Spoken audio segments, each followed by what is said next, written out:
Сәлем достар, бүгін сіздерді Вьетнамдағы ерекше жерлердің бірімен таныстырамын. Бұл Фукок аралындағы әлемдегі ең ұзын аспал жол. Дайынсыңдар ма? Кеттік! Ұзындығы 8 шақырымнан асады. Екі аралды жалғайтын бұл жолмен көкте қалықтап келе жатқандай күй кешесің. Әр сәті керемет көрініс, әр метрі эмоция.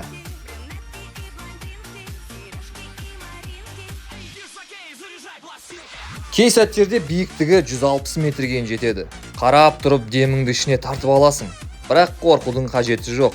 Қауіпсіздік деңгейі жоғары, ал алған әсерлер сөзбен жеткізу мүмкін емес.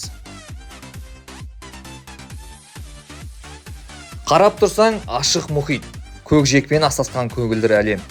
Ал мына жақта жасылмен көмкерілген аралдар, пальма ағаштарына көз тоймайды. Жол шамамен 15 минутқа созылады, бірақ бұл 15 минут өміріндегі ең есте қаларлық сәттердің бірі болуы мүмкін. Фукокқа келсеңдер, міндетті түрде осы аспал жолмен серуендеп көріңдер. Эмоция, табиғат, биіктік, барлығы бір жерде тоғысқан. Бұл тек жол емес, бұл саяхаттың өзі. Кәдімгі көлік емес, көк аспанда қалқып бара жатқан капсуладағы ертегі сияқты.